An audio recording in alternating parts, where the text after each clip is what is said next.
अस्सलाम वालेकुम। आज का हमारा लेक्चर नंबर 3 है और हमारे टॉपिक्स हैं सब्सटेंस और सैम्पल्स।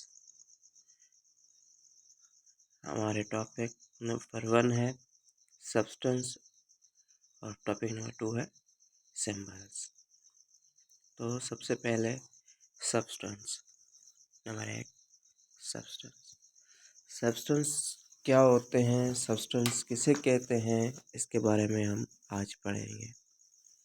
तो सब्सटेंस भी एक एलिमेंट की तरह ही एटम्स में दस्तयाब होता है, एटम्स में मिलता है और सब्सटेंस को भी हम एक एलिमेंट कह सकते हैं।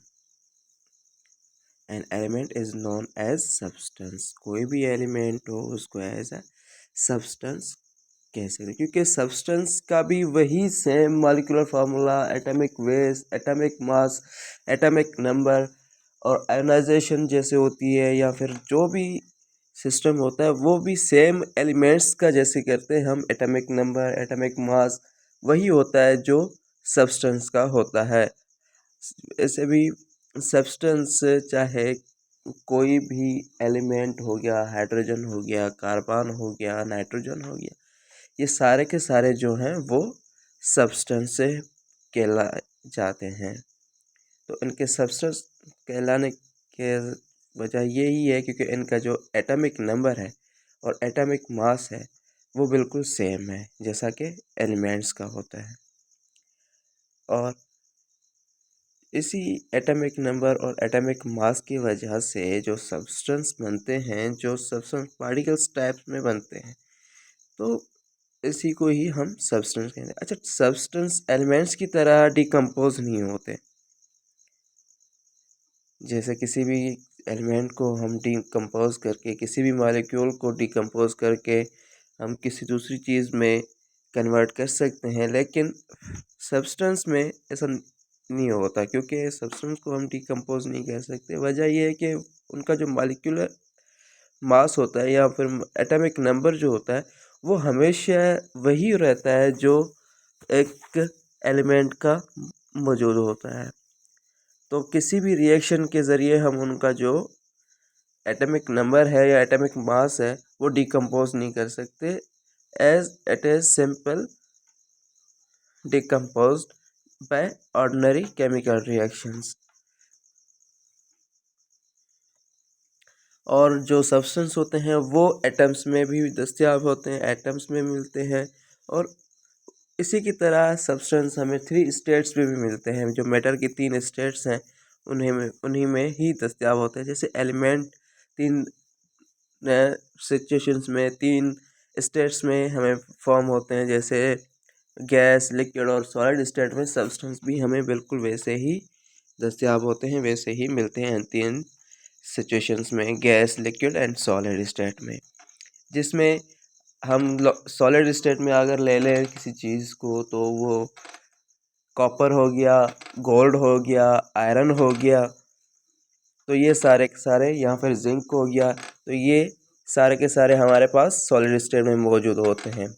और अगर लिक्विड स्टेट में हम किसी चीज़ को ले रहे हैं तो लिक्विड स्टेट में हम उसको मर्क्यूरी हो गया, ब्रोमीन हो गया, वाटर हो गया, तो ये सारे के सारे जो है वो लिक्विड स्टेट में है। और गैसेस स्टेट में तो आप लोगों को पता है कि हाइड्रोजन, कार्बन, नाइट्रोजन, ऑक्सीजन वगैरह ये सारे के सारे गैसेस जो है वो गैसेस स्टेट में हमें फॉर्म होती हैं। ब्रोमीन हो गया, ये सारी लिक्विड स्टेट में इनकी जो फॉर्मेशन होती है वो लिक्विड स्टेट में होती है। हालांकि इनके स्ट्रक्चर्स, इनके एटॉमिक नंबर भी बिल्कुल सेम होते हैं जैसे एलिमेंट्स के होते हैं। तो सब्सटेंस में भी इनकी यही सिमिलरिटी रहती है कि इनका जो एटॉमिक नंबर है वो सेम रहता है, वो कभी भी डिकम्पोज नहीं होते किसी भी ऑर्डिनरी रिएक्शन से, केमिकल रिएक्शन में। और ये हमें 3 स्टेट्स में मिलते हैं।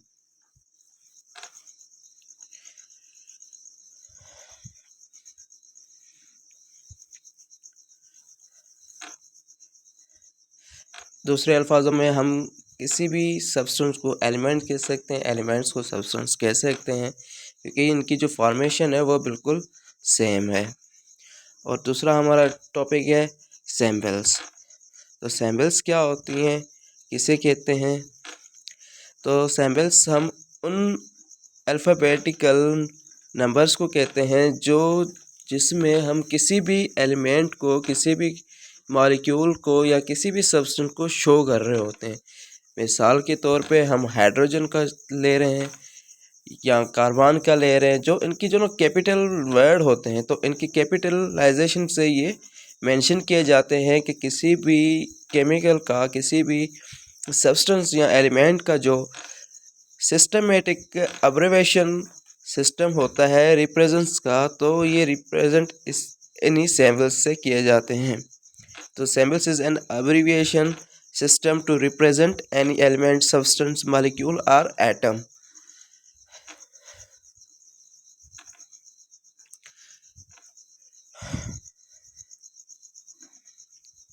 सैम्पल्स हम उसे कहते हैं, उस सिस्टम को कहते हैं, उस निज़ाम को कहते हैं जिसमें हम किसी भी एलिमेंट, कंपाउंड, मॉलिक्यूल या फिर एटम को रिप्रेजेंट कर रहे हों और उसके बारे में हमें मालूम करना हो, उसके बारे में हमने लिखना पढ़ना हो।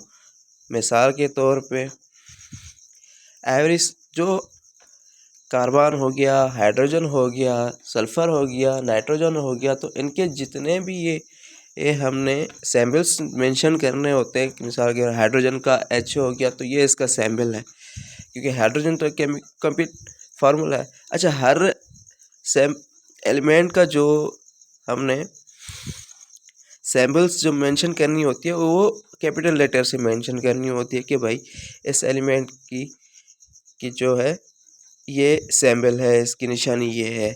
तो ये एग्जाम्पल ही बहुत छोटा सा कार्बन हो गया, कार्बन का कार्बन हम C से मेंशन करते हैं। सल्फ़र हो गया, सल्फ़र को S से मेंशन करते हैं। या फिर हीलियम हो गया, हीलियम को हम HE से मेंशन करते हैं। जो HE का C और S जो है ये कैपिटल लेटर में मेंशन किए, और यही सारे के सारे जो है वो सैम्पल्स रिप्रेजेंट किए जाते हैं इन्हीं सैम्पल।